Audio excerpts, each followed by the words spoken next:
Hello and welcome to Doubles and Trebles. We are back with our weekly Premier League darts preview and review of last week. So this week we've got week number 10 that is coming up in Manchester. But first, as always, we're going to take a look back on what happened in Leeds for week 9, whereby Michael van Gerwen, I think pretty much as predicted and threatened on this channel in the last couple of weeks, went on to win another night. So he's now won three nights. He's won of the Premier League. He's the only player to do that. He's bang back in form. And I thought, Pieman, to be fair, in the final, Van Gerwen, for the first time in my mind, and at least 2 years, he just looked like he was really very close back to his best and he wasn't going to miss. And that's the feeling I used to get about Van Gerwen all the time, back in his pomp or at his peak.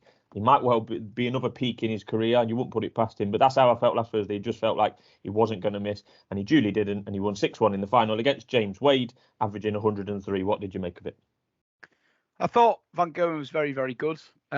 Would echo all your comments. I mean, we said he was the most likely winner last week on the preview, and he duly delivered. Had a little bit of a help with a bye against Gary Anderson, who was unable to take part last week due to a positive COVID test. So that helped him out a little bit. But in the two games that he played, he was near flawless. He was a lot better against Wade than he was against Wright in terms of doubling. That was a bit of a scrappy affair between those two, but it can happen.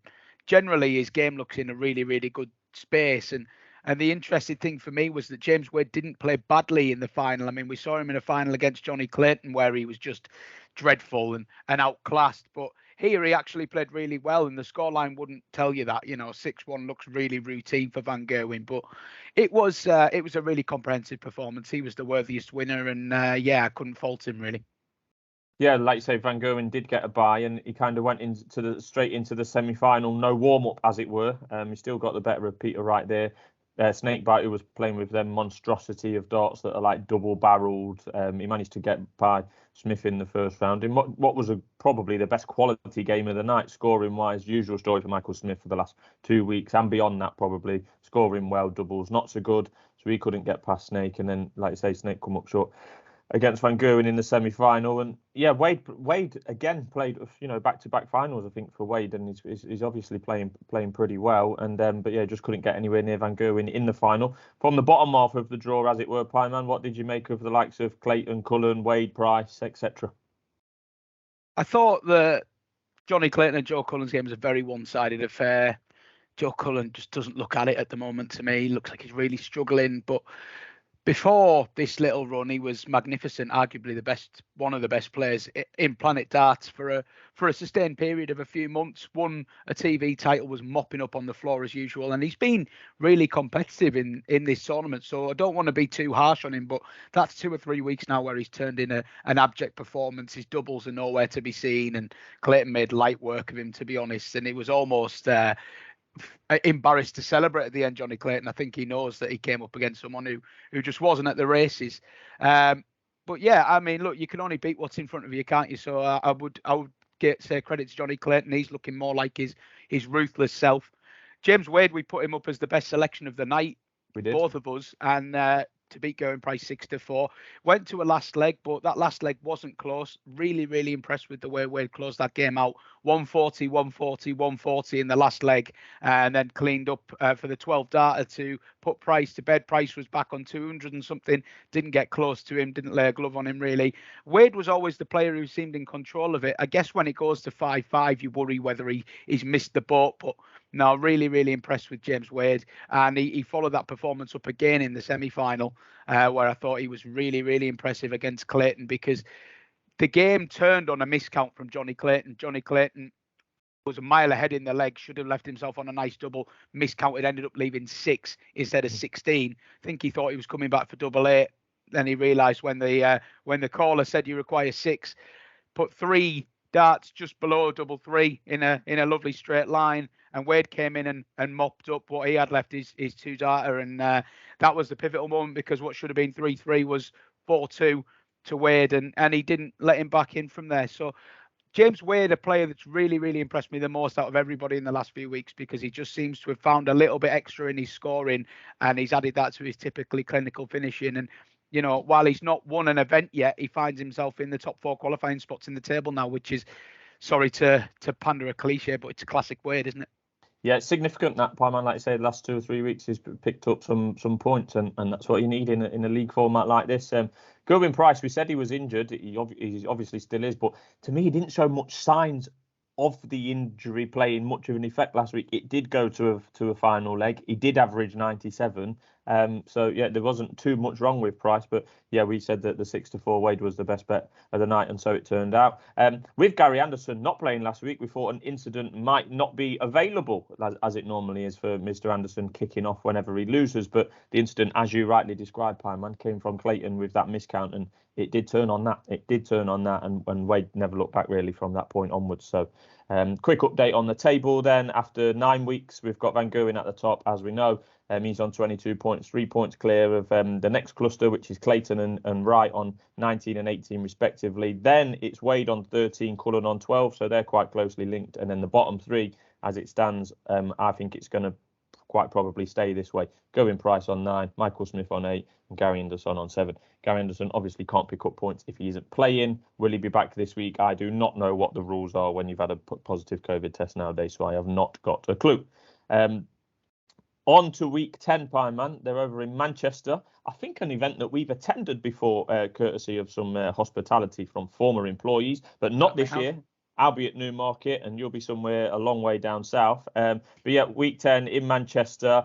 I'll quickly run through the fixtures and you're going to tell us what's going to go down. So we've got match 1 is Snakebite against Gerwen Price. Match 2 is Anderson against Wade, Van Gerwen against Clayton, and then Cullen against Smith. So one of the out of form, one out of form and one being slightly unlucky, is going to at least make a semi-final this week, and that's Cullen or Smith. Maybe that might be the first place to start for you, Pieman. Cullen or Smith, yeah, we can start with that. I mean, I was going to go chronologically, so I'm going to start with Wright and Price. And as you quite rightly point out, all of these games are super tight. It's the only week I can recall so far where the biggest outsider of the evening's been 11-8. So correct. Good luck trying to pick the 4 winners here, but we'll have a go, obviously. Starting with Wright and Price, I think you've got to go with the value in these pick'ems, and I think Gerwen Price at odds against is probably worth a go here. Peter Wright was mesmeric in his first game last week, but then abject in his second game against Van Gerwen in terms of the doubling. He missed something silly, double-figure amounts at doubles, and that would worry me against Price, who, while the results haven't been going his way, I wouldn't say his performances have necessarily dipped too much. He's still averaging in the high 90s on most of his games. And to be honest, at least you know what you're going to get with Gerwen Price, whereas with Peter Wright, it could go one of two ways very much. And I think when there's a very small difference in the prices, I would pick consistency over a high ceiling every time. So I'd be inclined to play Price just shy of odds against. I actually expect him to go off probably more like 10-11 either way, to be honest, because I don't think there's much separating these two. Gary Anderson meets James Wade in the second match, and for me, again, it's very hard to differentiate. You know that I'm quite keen on Anderson. Obviously, missed out last week through COVID, but I think he generally is being priced up a little bit too big in these one-on-one encounters. However, the rating system and the algorithms clearly still rate James Wade as a very beatable player. I don't think that is the case on current form. I actually think he's a nightmare to play at the moment. But I wouldn't have a too strong opinion on this game either way, to be honest. I could see it going either way. I probably would. This would be the one I would leave off an accumulator if I was going to leave one. But I know people do like to have a roll up of the 4. Again, I think you've got to just play Wade at the slightly bigger price because we've seen more from him in the last few weeks, and he's getting through these first round matches. He's finding a way through. He's a very good player at hitting the ground running, I think. So he doesn't necessarily need to play his way in. He'll just come in with that solid game from the start. And Anderson can be takes a bit of time to warm up. So for that reason, I'd just lean towards Wade. Cullen and Michael Smith, 2 out of form players. I'd be going with Michael Smith here, though. He actually threatened a 9 darter in his first leg against Peter Wright last week, and I thought he was pretty good. Just his doubling, typical Michael Smith. He was rushing the doubles at times. There was a really pivotal leg where he came back to the board 1 in 20, and he couldn't have released his 3 darts much quicker if he tried, to be honest, and went outside 10, inside 10, outside the 5. And it's just one of those where you just wish he would just take a moment, collect himself, step up to the board and put it away, because it was a really pivotal moment. And as it is, he ends up ruining missed chances again, and he's slipping down that table. But like I say, Cullen, I'm just more worried about where Joe Cullen is in terms of his game, to be honest. I don't think he's anywhere near where he was a month ago. And yes, he can turn it on and off, but this Premier League is a cruel mistress. It's so intense every week, big arena. It's a horrible place when you're not playing well. And he hasn't had any experience of this struggling down at the bottom in this kind of format. Michael Smith has more experience of this kind of format. And I think in what could be a game of who makes the best start and who handles the occasion better, I would just go with Michael Smith here at around even money. And then MVG, Johnny Clayton. Adam, I'm going to let you take that one because I honestly don't know what I would do in terms of this game. Two players on really good form. Maybe Clayton's the value play. Yeah, I mean, it might not help from a betting perspective, but I think it's quite straightforward this week from a viewing perspective. Whoever wins this game, I think will win the night because I think they'll have a reasonably easy second round game against Cullen or Smith, both having the struggles as you've outlined. So yeah, I just think Clayton or Van Gerwen, whoever wins that, will go on to win the night. How are you going to turn that into a profiting bet? I do not know because you're not going to get much value back in both to win the night when they're about 11 to 4 and 4 to 1 ish each. You're not really going to get rich doing that, but. Yeah, that's where I would go with that. Yeah, I think you've called it pretty right. The only thing I disagree with you with, Pieman, I probably would back Snake over Gerwin Price because I know he didn't show it and it wasn't evident last week, but he is injured. It's very straightforward. He is injured, so I don't know why. But we've got an injury and a person that changes their equipment every week. So we've got two unreliable betting prospects going up against each other, unfortunately, there. But yeah, I think. It's obviously the game of the first round, and I think whoever wins out of Gerwin and Van Gerwen, that is, and Johnny Clayton, I think will go on to win the night. That's where I'm going. What's your thinking on who will win the night, or do you think that is just too pivotal on that fixture? Well, yeah, I totally see where you're coming from. And to be honest, I do think this is a particularly bad week for trying to put an accumulator together on the games. I just think they're all sort of pick'ems. And I think you're going to do very well to get all four up here. You're going to need a little bit of luck along the way. I can see these being a couple of games where someone probably misses a match start and it's those kind of fine margins, So you might be looking elsewhere. We put up, I really like this forecast market for the finals. I know Sky offer it, a couple of other outlets do, where you predict the two finalists.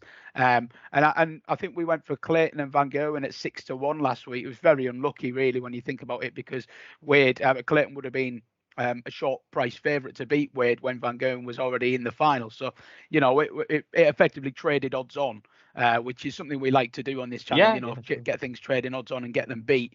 So. Yeah, I would probably look at that. Like, as you say, I think that bottom half is very straightforward. It'd be the winner of Van Gerwen or Clayton. If you want to play the value, I'd go Clayton. If you don't, you go Van Gerwen. And then I could be tempted to go for Wade just because he's on this little groove of just finding a way through and he's just stumbling through. Gary Anderson is a very hot and cold player. Someone that I think if Gary Anderson gets through past Wade, I wouldn't be surprised if he won the night. But we have to be realistic. I think you talked about it last week. There's a lot of times where Anderson's gone out in the first round.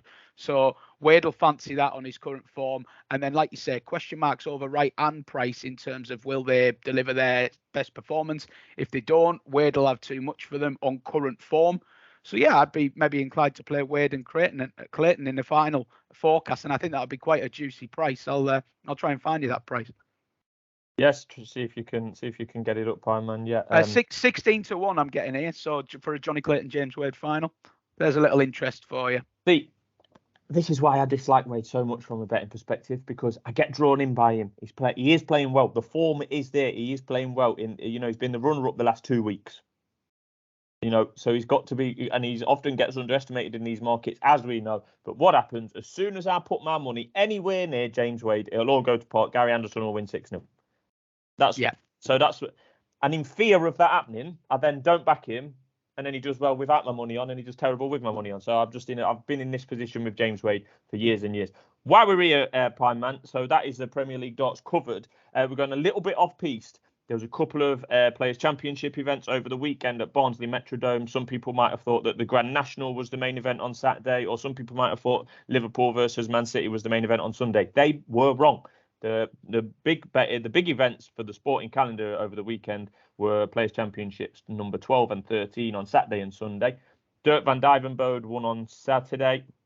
I've been telling you for a long time, Pieman, he's been knocking on the door and will come good. Unfortunately, I didn't back him. He beat Ryan Searle on Saturday evening. And then on Sunday, it was Nathan Aspinall back in the winner's enclosure for the first time in over 2 years. He's had a real tough time of it, that lad, and I do really like Nathan Aspinall. And he beat a massive outsider, Matt Campbell from Canada. Made his first final, I believe, on the Pro Tour. So yeah, just any comments from the weekend, and if we should be, I know we're always talking about the Premier League, but there's certainly lots of talking points away from these top 8 guys, and they're there for a good reason. But Nathan Aspinall was the story of the weekend for me. Yeah, brilliant for Nathan Aspinall. Absolutely chuffed for him. He's one of my favourites as well. Just a really likeable fella. He's done it properly. Anyone who doesn't know about Nathan Aspinall, very talented footballer, was a goalkeeper on the books of a few professional football teams for quite a while, and then turned his hand to darts. And his rise was rapid, but injuries have absolutely decimated him in the last 12 to 18 months. And to the point where he said in his interview with Dan Dawson yesterday that he'd considered whether he would ever be able to get back to the top level of darts. So it's great to see him playing well. I think he said it himself. It wasn't a vintage day. He didn't have to play out of his skin, but it was typical Aspinall. He's very similar to Wade, probably with a little bit more scoring under his belt than finishing. But he's a grinder. Doesn't know when he's beat. And it was great to see him back in the winners' enclosure, as you say. Dirk van Dijvenbode beating Ryan Searle in a cracker the day before. That was a really good game, and they were both playing brilliant all day. So you knew that fireworks were gonna fly there. And these are all players who would have been thinking that they could have been in that Premier League mix if they'd had a little bit better finish to the year before. The likes of Searle, who was certainly a name that was being bandied around. Dirk had just dipped off at the back end of 2021. Aspinall's injury issues. So it's great to keep an eye on. It's great to see these players refinding some of their better form. And I think you've said it in previous weeks, the likes of Gary Anderson, the likes of James Wade will always face questions over their Premier League participation because of this new wave of players coming in underneath them. And I think these Players' Championship wins, they can be a real platform for them to go and kick on.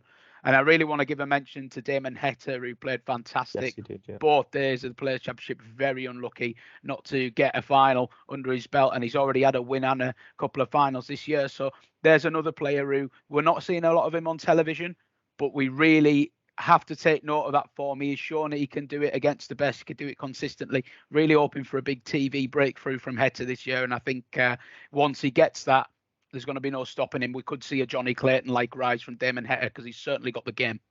Yeah, absolutely. And I think the final thing to mention, while we're on the Players' Championship, I think it was Luke Humphries hit the record, the biggest average so far this year. Certainly did. I'm just trying to get it up. Can you remember what it was, Pieman? I think it was on Saturday. I think 116. I think it was. Yeah, it was on Saturday. It was a 6-0 win.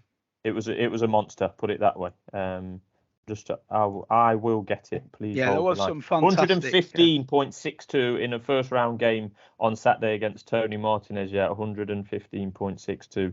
Basically, everything he chucked went where he wanted it to.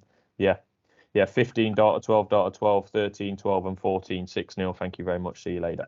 And just another check-in on Josh Rockwatch as well. I mean, he had a couple of fantastic performances on Saturday, 2 back-to-back ton-plus averages.